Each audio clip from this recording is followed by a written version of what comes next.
Welcome. Welcome to FraudExpose. My name is Lori Maddock, and today I'm going to be speaking with two cyber fraud experts, and we are going to discuss phishing. So if you want to avoid fraud or know what to do if you've been a victim, stay with us. Don't get ripped off. So, Win, why don't we start with you? Hi, my name is Win Win. I'm the founder of Cyber Armor, where we focus in dark web monitor. Good afternoon. And Rambier? Good afternoon. My name is Rimri Bhutani. I'm CEO of Cyberculture. Our focus is fractional CISO services. Thank you. Okay. Well, we're talking about phishing, but we're not talking about the kind with the fishing pole. We're talking about the phishing, phishing. A lot of people don't know what that is, especially a lot of seniors. So can you give me a description of what phishing is? Yeah, phishing is a type of social engineering where the cyber criminal try to get your personal information, like your username and password of a bank, so they can log into your bank account and perform fraud. Okay.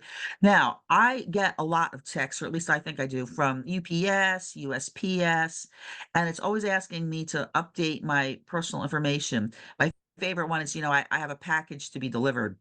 Rambir, what happens if I respond to one of those texts? Well, that's a great question, right? The idea is where it's actually coming from. So those text messages will have these links. Typically, these links are considered malicious links because ideally what they're trying to do is get money out of you. Let's be honest, right? I would say, okay, Okay. if you put something like that, either block it or flag it or spam it in your phone immediately, right? And again, validate where it's coming from. Is it coming from USPS.com or sorry, .gov? Is it coming from Amazon.com or FedEx? So again, is it coming from the legitimate source? That's one way to validate. Other than that, if you don't have a good feeling about it inside, just report it, flag. Don't even respond. Don't even respond. At least to avoid losing money for no reason. It could have been prevented. Okay. Well, let me go back to Win. So how is this happening? Are hackers just going in the order of phone numbers, like auto dial callers to see like who gets to respond back? And do you think it's a big percentage of people, or is it profitable for them even if it's a small percentage of people? Yeah, it's gonna be for the mass. So a lot of the generic type of like USPS where they just finding your phone number of one of the breach database out there, and they just start spamming you, right? Send you the SMS message and include in it. There's also other type of phishing, what we call spear attacks, where they know if they know that you are from a customer of a bank like the Bank of America Chase, they send you a specific phishing attacks that target that banks, right? So that would give them a high chance of being successful in retrieving those information. Now, not too long ago, I got it was a Bank of America email, and I'm going to tell you the URL definitely appeared to be from Bank of America. No misspellings. The logo looked exactly the same. The thing for me was in the center was a button where they wanted me to verify my information. And I actually called Bank of America and sent it over to their spoof department, which is what it turned out to be. But a lot of people do respond. So, Rambir, what happens if, in a case like that, what would have happened if I had hit the verify and responded back? What would happen? No, that's a great point. Basically, you would have entered your credentials, and now they have it, right? Now, let's say, for example, if you had MFA, or let's say you receive a code through SMS or text messaging, you might be a little bit more safe because they would need that code in order to get into your account, right? But I'd say, okay, if you sort of said, okay, if you accidentally did verify, call like you did an amazing thing. You called Bank of America and you emailed their spoofing department, and they validated that, hey, this was spoofing. So, again, the idea is a feeling. If you don't feel right about it, just report it. And if it's legit, great. Then that nothing, then you know that it wasn't a phishing attempt versus in this case, you did the right thing. So, Okay, well, let me ask you on that. So if I had clicked verify, is there any way that they could gain access to my computer? well, they would have asked for username and password. That's how they get you. Ah, So now I gotcha. not only they have Lauer's username, but they also have your password. And if you don't have MMFA, that's why when and I stress that you got to enable that third party authentication. I'm not saying it's completely safe, but it's a good rule of thumb because if you accidentally did do that, then you can just immediately call Bank of America and say, "Hey, can you reset my password?" right away, and they'll take care of it. Again, or if you, these are the things that you can do right away before they try to take money out of your accounts and transfer it out. There's a lot of horror stories I'm sure all three of us have heard and seen. So, Well, a horror story on that is I had a situation with PayPal where instead of, I did actually have it programmed into my phone, but for some reason, I Googled it and it came up with a sponsored listing. And then under that, I didn't realize till late my phone, so it's small. So I clicked on the sponsored listing phone number and it actually went to a person. And the person had all my information. And I'm thinking, wait, something's wrong here. What is it that's wrong? What's wrong was I never got the initial PayPal automated system. So and I was right. And the guy was screaming at me, don't hang up, don't hang up. And I realized that was a scam. So I think you have to make sure that you don't click on the sponsored listings and go directly to the actual company, which is usually listed below that. Um, Now, when last year someone was able to access the text app in my phone, and I had to do a hard reset. I didn't click on any ads. How is that possible? Um, how they able to access one of your account is They actually accessed well, I know there was a way for someone to access my phone because Mhm. every time I would touch my finger to the cursor on the text, it would start saying things. I wasn't speaking. There's no TV in the room. Some of it I wouldn't even repeat because it was obscene. But it was clear to me that somebody, when I touched that area, it would pop up with sentences. And I'm going, well, could it be that the I don't know what you would call it, broadband or whatever, however it's set up per phone number, could I be picking up somebody else's text? Or to me, it seemed that my phone started acting kind of funky at that point, and I Mhm. had to bring it into a local place, and they had to do the hard reset. But I'm wondering, how do they actually get into the phones? Because I've read it's not that hard for hackers to get into anything nowadays.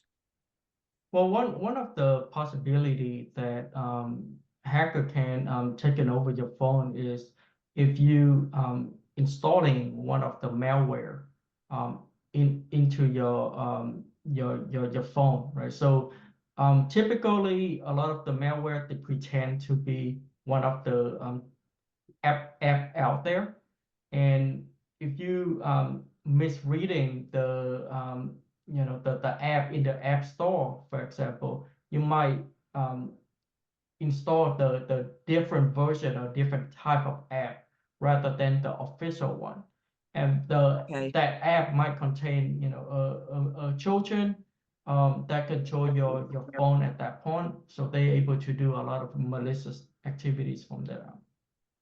I gotcha. Okay. Well, let me ask next about WhatsApp scams because I read there's a lot of WhatsApp scams, but that site is supposed to be encrypted. And so can the hackers get through the encryption on WhatsApp? No, they wouldn't be. There's a lot of scam where they're using WhatsApp as a way for them to communicate with the potential victims. So, for example, they might message a person on Facebook, on LinkedIn, asking them to communicate on WhatsApp. So they're providing the WhatsApp phone number there. And once you're able to um, call them or communicate with them on the what apps, they would start to try to social engineer you into fraud activities, like try to get money out of you or steal information from you. A crypto scam, for example, is one of the popular method that they use. on WhatsApp. So I the had a reason why they use WhatsApp is because WhatsApp is encrypted, right? So there's harder for law enforcement to monitor that type of activities or communication. So that's the right. preferred method of of why they're using WhatsApp. Right. Well, you mentioned LinkedIn, and I've had a couple situations in the past few months where someone from LinkedIn, and I always look at the profile, and in this case, they were both different people from claiming to be from New York, right? And they wanted to take the conversation over to WhatsApp.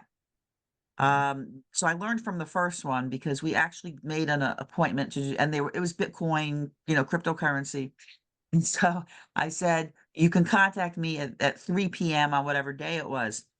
3 p.m. comes, I leave a message because I never heard. My phone rings at 3 a.m. and I'm having a heart attack going, "Oh my god, like, what's wrong with this person?" So, at that point, I blocked it, and I said, "There's something wrong if they're calling me at 3 a.m." So, LinkedIn has millions of profiles I know that are fake, which is scary because I don't think most people realize that, and that's a whole whole 'nother topic. Let me ask, Rambir. So, I know that, voices can be cloned, correct? Because I've had my bank say, "Hey, thanks for using our voice cloning process." What do you think about that? Yeah, no, it's becoming more popular amongst financial institutions where you say the financial institution, my voice is my password. With AI and how advanced it is today, if your voice was to, be recorded somewhere or they caught it, then that's another way for them to get into your accounts over the phone. Right. I mean, ideally, should you use your voice as your password?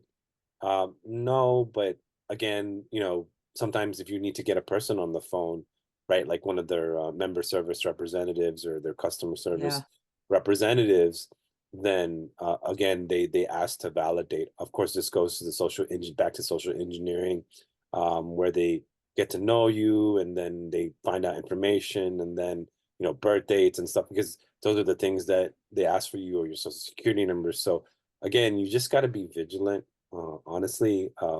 Again, if you're using the financial mobile app, your financial institution mobile app, that's maybe a lot safer. Again, adding, let's say, encryption, VPN as a service on your phone, adding like antivirus, another just you have it built into your phones. Like Apple, sorry, iOS has their built-in, Droid has their built-in, but additional layers protects you, especially when you're encrypting data on your phone. So you're less susceptible and at risk of say, let's getting these phishing emails and texts. And AT&T does a fairly good job to say, okay, you're getting a spam risk call. So yeah, I don't even answer it anymore, which is nice. So right. again, there are things that are in place. You just again you gotta be very, very vigilant. And then when it comes to voice, and it's called phishing, actually, like which is just another voice message phishing. Right. Well, they'll leave you a message saying they're calling from so and so company and they offer these services. And again, you can ask these questions to say, okay, where's your business license? Like, are you registered to the state that you say you're from? Right. And then sometimes they won't respond. They'll leave you alone and go on to the next. Right. So Right. Well, that's one of the reasons why I would suggest putting a recording app on your phone. And if you're in a two-party consent state like I am, to say, I am going to be recording this call because you know what? If they're a scammer, they're going to hang up because they don't want the call recorded. yeah. So for me, that's kind of how I do it. Even if you're in a one-party consent state law, they don't know unless you say, "I am recording this call." And so I have found that works really well. Let me go back real quick to Win. So, the dark web stuff, I think that we have to assume at this point that every single person, is on the dark web. Every single person has been compromised in some way. Their information is there. And I think you can't say, "Oh, I'm not on the dark web." I mean, there are people like I have a family member who doesn't do any banking online at all. And I've said it doesn't matter because your information is still up on the web. So it's still possible for somebody to get to it. What are your thoughts on that? Yeah, you're 100% correct. We all of our information is in the dark web somewhere, where cyber criminals share the information across the dark web, so they can performing fraud or attacking phishing or malware type of attack. So yeah, you should be expecting all your information, and it's not just you, right? It's like a month ago, AT&T is breached, and there's a few millions of AT&T customers in the dark web. A few years ago, is United Healthcare recently with the ransomware, the Home Depot. So if you know at this point, if you using any of the buying anything and putting your information into one of um, the the business, likely your information is out there. So Gotcha. All right. Well, we're going to close up here on this topic, but I just want to mention, if you've been defrauded in some way online, you can report it to the FBI. They have a form. It's the letters IC, the number 3, ic3.gov. And that form, it'll walk you through the process of how to do that. And then you can also go to the Consumer Financial Protection Bureau, which is consumerfinance.gov. Now, you can try to file a police report. I would suggest doing that online because a lot of times the police don't even want to be bothered with this stuff, but you can still file a police report online. So I want to thank all of our listeners, our watchers for watching today's show.